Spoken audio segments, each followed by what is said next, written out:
Schools, typically bustling, now sit quiet.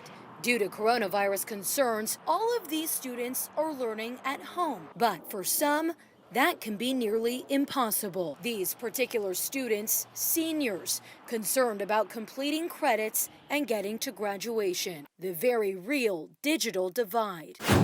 Welcome back to Shining a Light, the show that celebrates children and families' stories of resilience across the world. I'm your host, Sean Conrad, and this week we're discussing how kids across the country are fighting for their right to an education amidst America's digital divide. For inspirational stories about children and their families every Thursday, like this video and subscribe to Shine Global. All right, let's get into it.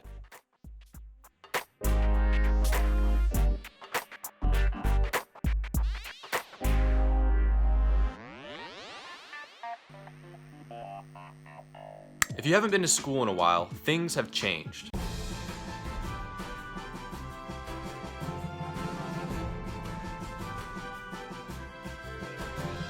Okay, maybe not that much, but if you don't have an internet connection in 2020, you are not going to be able to get your homework done. In the United States, 70% of K-12 teachers assign homework that needs to be completed online, which is a huge problem if you consider the fact that 15% of all K-12 students don't have access to an internet connection outside of the classroom. That's 12 million kids in the United States who are falling behind because we're assigning them work that they do not have the resources to complete. And this is happening everywhere, including New York City. My name is Alia Phillips. I am 10 years old. I live in New York,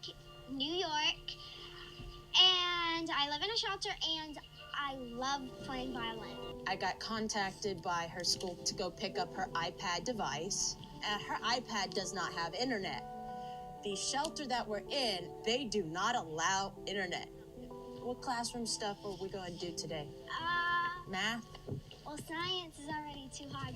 It keeps on pausing itself, just freezing. Oh, okay. I will look into that. So 15% of all K-12 students do not have access to a reliable internet connection in America. But that number rises to 35% when we're talking about just low-income families. This effectively means that over 1/3 of America's youth does not have access to a home Wi-Fi connection. How are low-income kids supposed to do their homework if they don't have access to the resources they need? I reached out to a second grade teacher in Iowa who works in a low-income district to learn more about the situation. Thanks for joining us, Jacqueline. Thank you for having me.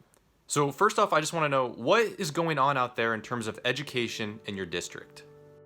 Yeah, so in my district, we're not doing mandatory online learning just because I'm in a district that is low income. So a lot of our families do not have access to internet at home or devices.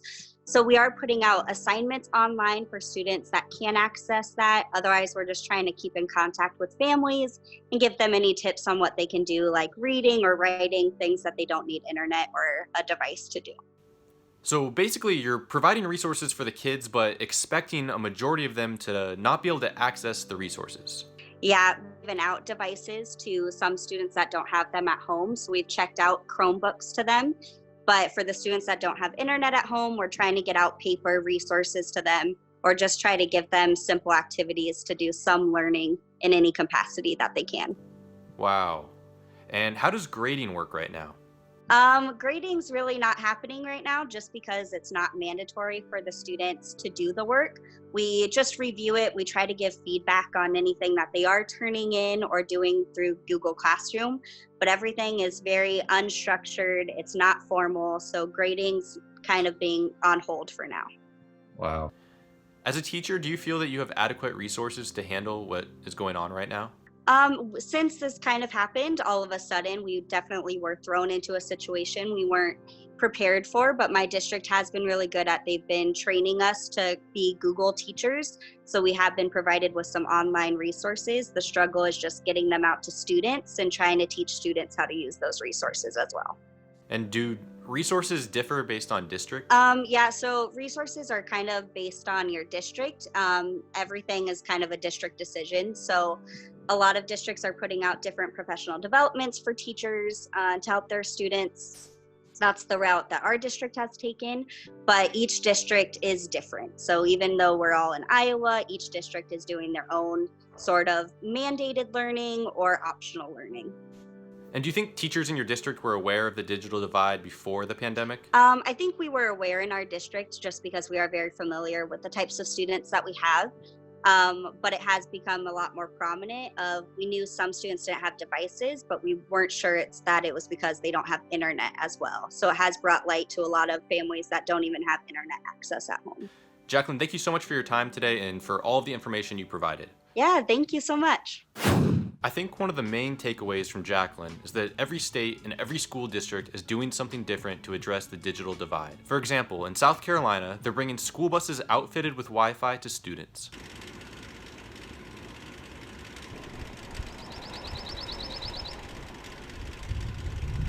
It provides an opportunity for our students who are working in a virtual e-learning environment who do not have internet access in their homes. Some people can't afford it, and that's good. They, have the Wi-Fi buses coming around.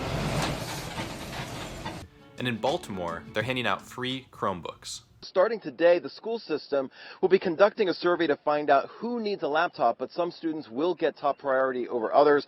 Now, with schools closed for another month, school systems are working to get learning online or in students' hands to keep their education going, but students can't do their schoolwork online without a laptop or access to the internet. So, to help kids continue learning at home, school administrators want to distribute the school system's 15,000 Chromebooks to students. Priority would be given to older students, juniors and seniors, as well as homeless students and students with disabilities. While everyone is scrambling to find solutions, we need to remember that these are temporary fixes to something that has become a permanent problem. The digital divide is real, and it's condemning kids in America to systemic poverty. We need to start meeting our kids where they are, rather than where we presume them to be.